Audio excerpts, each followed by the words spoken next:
Start करते हैं फिर से रिवीजन करना, ठीक है। और पहले फाइल खोल लेते हैं।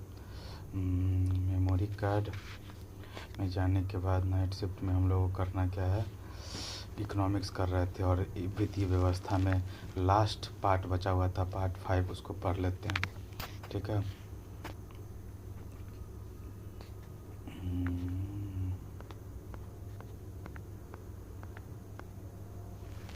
चलिए, तो हम लोग कर रहे थे कि मुद्रास्फीति को जो इसको इन्फ्लेशन को कंट्रोल कैसे करते हैं, महंगाई, ठीक है। महंगाई जैसे कि महंगी और या टाइट या डियर मॉनेटरी पॉलिसी, ठीक है ना, इसको महंगी मुद्रास्फीति को कंट्रोल करने के लिए, ठीक है ना, जिसको महंगी या टाइट या डियर मॉनेटरी पॉलिसी को लाना पड़ता है मुद्रास्फीति को कंट्रोल करने के लिए। इसमें क्या किया जाता है कि repo rate, reverse repo rate, CRR, SLR, PRR, MSFR को बढ़ा दिया जाता है ताकि बैंक के पास कम से कम पैसा हो तो लिक्विडिटी कम होगा, लिक्विडिटी कम होगा तो ऑटोमेटिक मुद्रास्फीति जो महंगाई है, मुद्रास्फीति जो भी है वो घटेगा, ठीक है। आगे बात करते हैं कि मुद्रास्फीति का मापन कैसे कैसे होता है। एक तो है, एक तरीका है CPI, एक है WPI। CPI का फुल फॉर्म होता है कंज्यूमर प्राइस इंडेक्स और WPI का फुल फॉर्म होता है होलसेल प्राइस इंडेक्स, ठीक है। तो CPI के बारे में थोड़ा सा पढ़ते हैं, ठीक है। CPI जो कि कंज्यूमर प्राइस इंडेक्स बोला जाता है, CPI कंज्यूमर प्राइस इंडेक्स, ठीक है। कंज्यूमर प्राइस इंडेक्स उपभोक्ता मूल्य सूचकांक, हिंदी में इसको बोला जाता है उपभोक्ता मूल्य सूचकांक, ठीक है ना। विकसित देश में मापन इसी से होता है, कंज्यूमर प्राइस इंडेक्स से। विकसित जो देश होता है वो अपना मुद्रास्फीति का मापन कंज्यूमर प्राइस इंडेक्स से करता है, जिसमें वस्तु और सेवा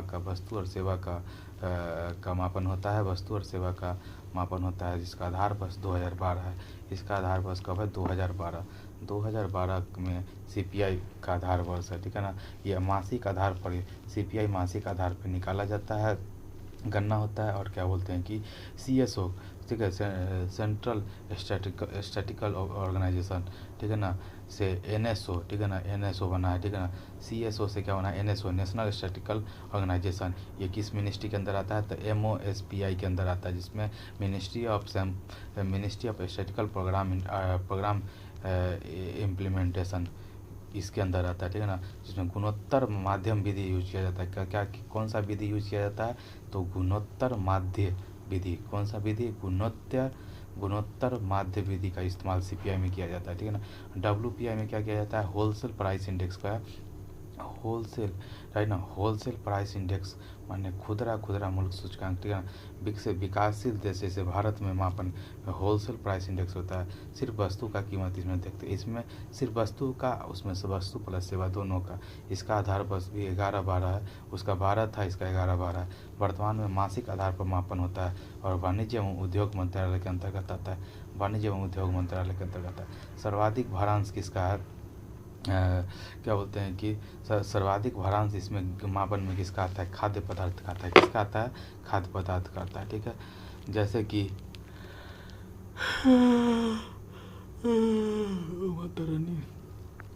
ठीक है, इसमें जैसे कुल वस्तु कितना क्या लिस्टेड है, इसमें कुल वस्तु 700 में 3 कम, 700 में 3 कम, ठीक है ना। इसमें कुल वस्तु कितना लिस्टेड है? तो 700 में 3 कम माने 697 वस्तु इसमें लिस्टेड है, ठीक है ना।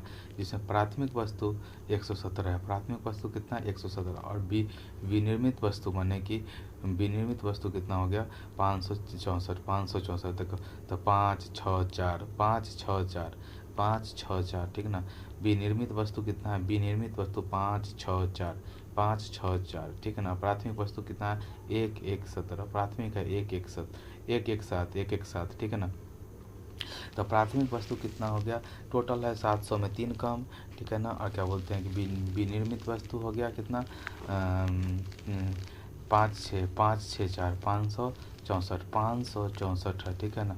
और क्या बोलते हैं प्राथमिक वस्तु 117 है, जो कि टोटल का 22% है, ठीक है। WPI में भारांश कितना है, इसका विनिर्मित वस्तु का भारांश कितना है, 64.23%। 64.23% विनिर्मित वस्तु का क्या होता है भारांश है, ठीक है ना। विनिर्मित वस्तु का भारांश कितना है, 64.23, ठीक है ना। 64.23, ठीक है ना। 64.23, तो 2-3 चीज़ यहाँ पे रखना है। कुल वस्तु कितना लिस्टेड है, 700 में 3 कम, ठीक है ना। और इसमें 117 और 564, ठीक है ना। तो 22% प्राथमिक वाला है और 64.23% WPI में भारांश किसका है, विनिर्मित वस्तु का है, ठीक है। और बात करते हैं RBI मुद्रास्फीति के मापन के लिए WPI के साथ CPI की भी संयुक्त रूप से उपयोग करता है। RBI तो दोनों का इस्तेमाल करता है, ठीक है। आगे बात करते हैं मुद्रास्फीति का प्रकार कितने तरह का होता है। क्रीपिंग, एक होता है क्रीपिंग माने रेंगती मुद्रास्फीति, एक होता है वॉकिंग चलती मुद्रास्फीति, एक होता है रनिंग दौड़ती मुद्रास्फीति, एक होता है हाइपर इन्फ्लेशन, इसको बोलते हैं उछाल मारती, ठीक है ना। तो क्रीपिंग या फिर रेंगती को क्या होता है, 2% से कम अगर मंदी की ओर है, 2% से कम है, 2% से कम है माने मंदी की ओर है, ठीक है ना। 2%, क्योंकि हमको रखना कितना है, 2 से 6% के बीच में रखना है ना, माने 4 ± 2%। तो 2% से अगर कम है माने मंदी की ओर है तो क्रीपिंग हो जाएगा। वॉकिंग में क्या, वॉकिंग माने 2 से 6% के बीच में तो हेल्दी इन्फ्लेशन फॉर इकोनॉमिक। लेकिन रनिंग में क्या होगा, थोड़ा सा 2 अंक में आ जाए, माने कि 2 डिजिट में आ जाए, 10, 11, 12 इसी में आ जाए तो रनिंग हो जाएगा। और हाइपर उछाल मारती माने 3 अंक में आ जाए, 3 अंक में आ जाए उसको भाई उछाल मार रही है इन्फ्लेशन। जैसे कि जिम्बाब्वे में क्या हुआ है कि इतना महंगाई हो गया है कि वहाँ पे एक नया पैसा लॉन्च किया गया जिसको जिम्बाब्वे गोल्ड कहा जाता है। जिंक नामक पैसा को लॉन्च किया गया, जिम्बाब्वे गोल्ड, ठीक है। आगे बढ़ते हैं और बात करते हैं कि इन्फ्लेशन। अब यहाँ पर समझना होगा हमको इन्फ्लेशन क्या होता है, डिसइन्फ्लेशन क्या होता है, डिफ्लेशन क्या होता है, रिफ्लेशन क्या होता है और स्टैगफ्लेशन क्या होता है। 1 2 5 टर्म के बारे में हम लोग यहाँ पर समझेंगे। तो हम सबसे पहले एक ग्राफ बनाते हैं जिसमें कि एक्स एक्सिस पर हम लोग कीमत रखेंगे। क्या करेंगे, एक्स एक्सिस पर हम लोग एक मिनट रुकिएगा थोड़ा। एक्स एक्सिस पर हम लोग क्या रखेंगे, कीमत रखेंगे, ठीक है। एक्स एक्सिस पर कीमत रखेंगे और क्या बोलते हैं कि सॉरी एक्स एक्सिस पे हम लोग क्या रखेंगे, एक्स एक्सिस पे मुद्रास्फीति को मतलब कि सामान्य कीमत, ठीक है ना। सामान्य कीमत हो गया और बढ़ती कीमत ऐसे करके, और इस एक्स एक्सिस पे अपना इन्फ्लेशन को रखते हैं और कीमत को रखते हैं, ठीक है। बात समझ, वस्तु और कीमत। अब देखिए क्या होता है कि धीरे धीरे जब महंगाई बढ़ता है तो इन्फ्लेशन होता है, मुद्रास्फीति बढ़ता है, ठीक है। उसका एक समय आ जाता है जहाँ पे पीक पर पहुँच जाता है, उसके बाद मुद्रास्फीति धीरे धीरे घटना चालू होता है। तो जो मुद्रास्फीति धीरे धीरे घटना चालू होता है उसको बोलते हैं डिसइन्फ्लेशन। क्या बोला जाता है, डिसइन्फ्लेशन बोला जाता है, जिसका मुद्रा अपस्फीति, ठीक है, मुद्रा अपस्फीति कहा जाता है, ठीक है ना। इन्फ्लेशन मुद्रास्फीति और जैसे स्लो होता है उसको डिसइन्फ्लेशन कहा जाता है, मुद्रास्फीति कहा जाता है, ठीक है। सरकार द्वारा टाइट मॉनेटरी पॉलिसी करके डिसइन्फ्लेशन लाया जाता है। फिर इसको न्यूट्रल किया जाता है, और न्यूट्रल के बाद धीरे धीरे और घटते चला जाएगा तो डिफ्लेशन बोला जाता है। क्या बोला जाता है, डिफ्लेशन, डिसइन्फ्लेशन नहीं, डिफ्लेशन। फिर धीरे धीरे वो पीक पर पहुंच जाएगा और फिर धीरे धीरे घटना चालू हो जाएगा, जिसको मुद्रास्फीति या डिफ्लेशन, मुद्रा संस्फीति बोला जाता है, मुद्रा संस्फीति बोला जाता है, रिफ्लेशन बोला जाता है, रिफ्लेशन। समझ गया। तो एक पहले होता है मुद्रास्फीति, फिर मुद्रा अपस्फीति होता है, तब क्या कहते हैं कि मुद्रा विस्फीति होता है, उसका मुद्रा संस्फीति होता है, माने इन्फ्लेशन, डिसफ्लेशन, ठीक है ना, डिफ्लेशन और रिफ्लेशन। समझ में आता है। तो यहाँ पे वही होता है कि ए से बी तक में इन्फ्लेशन हुआ है, माने प्राइस का पता, प्राइस बढ़ा है माने बाजार में मांग आपूर्ति बढ़ा है, ठीक है, मांग आपूर्ति बढ़ा है, ठीक है ना। अगला है कि बी से सी डी इन्फ्लेशन, माने सरकार जानबूझकर कीमत कम की है। बी से सी से डी में डिफ्लेशन, मंदी।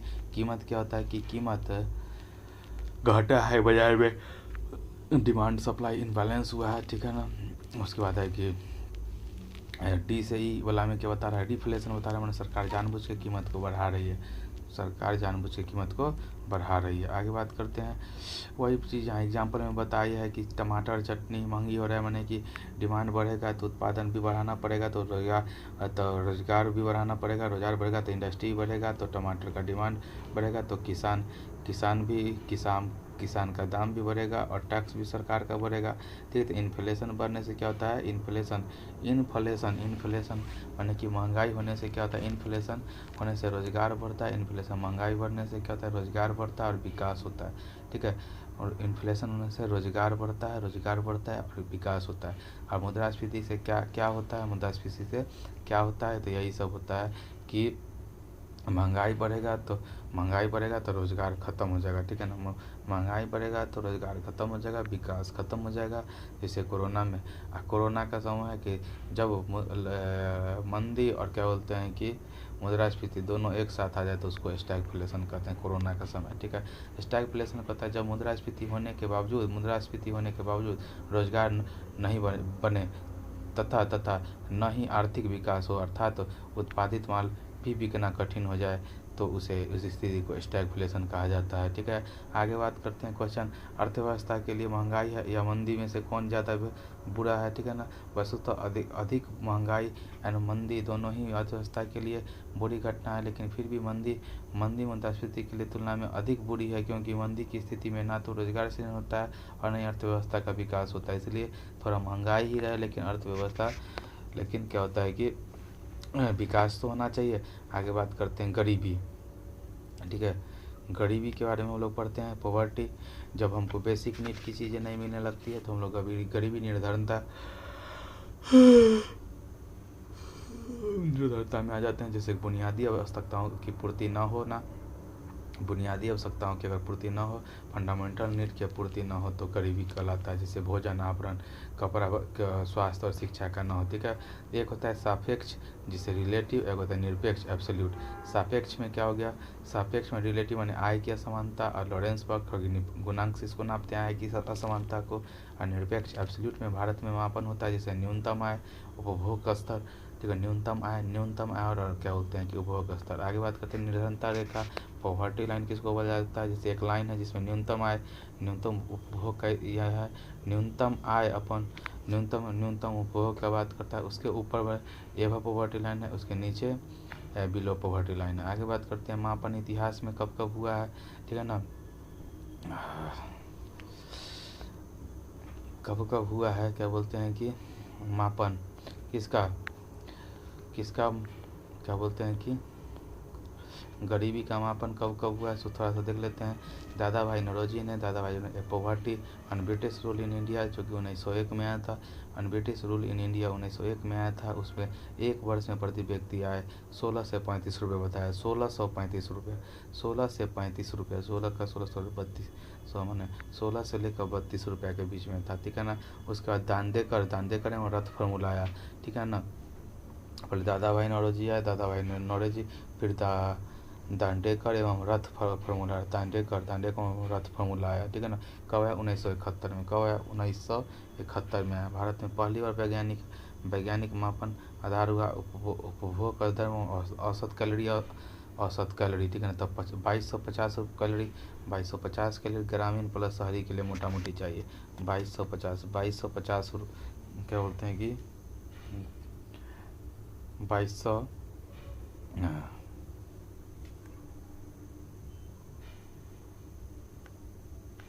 2250 कैलोरी ग्रामीण और शहरी के लिए चाहिए। आधार वर्ष 1960-61 का है। ठीक है ना, आधार वर्ष किसका है, 1960-61 का। उसका वाई भी अलग समिति है, ठीक है ना, अलग समिति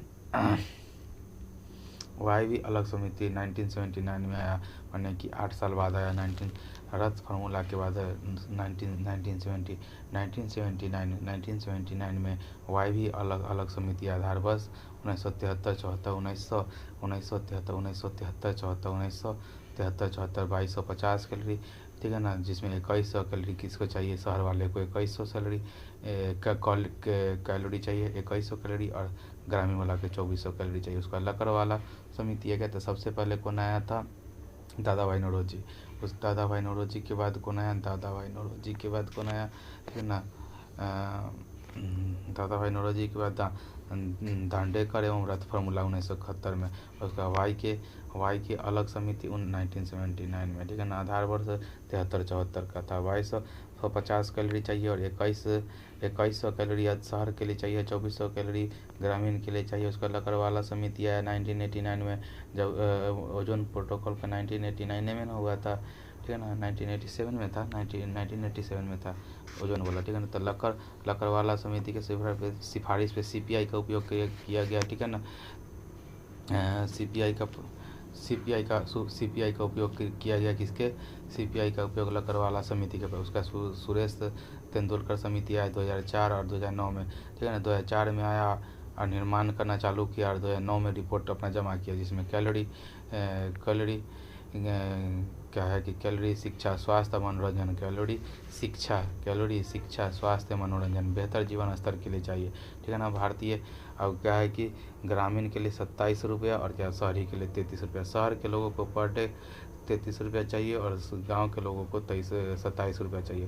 ठीक है, माने 816, 8 का डबल 16, 816 रुपया प्रति माह। और क्या बोलते हैं कि जो 33 रुपया वाला है उसको 1000 रुपया प्रति माह चाहिए। 2011-12 में गरीबी 21.9 था, 11 में 21.9 था। उसके बाद कितना हो गया था? 17.5 आई थिंक हो गया था ना। आगे बात करते हैं सी रंगराजन समिति। ठीक है ना, सी रंगराजन समिति 2012 और 14, 2012 में निर्माण करना चालू किए और 2014 में रिपोर्ट जमा करके दिए। सी रंगराजन समिति। ठीक है, सुरेश तेंदुलकर समिति की समीक्षा, मैंने सुरेश तेंदुलकर समिति में ही सुधार करके सी रंगराजन समिति आया। ठीक है, जिसमें शहरी का पैसा बढ़ा के मैंने 27 रुपया से 47 रुपया, मैंने 27 था तो इसमें 47 रुपया, 27 से 47, तो 20 रुपया का इसमें क्या हुआ कि बढ़ोतरी हुआ और 1407 रुपया का। देखिए, तो पहले 816 था, अब डबल 7 दूना 14, 1407 रुपया, 1407 रुपया। ग्रामीण में ठीक है ना, पहले कितना था ग्रामीण में कितना चाहिए था? ठीक है ना, तो पहले तो ग्रामीण में था ना उतना। ठीक है ना, तो अब शहर में 33 चाहिए था।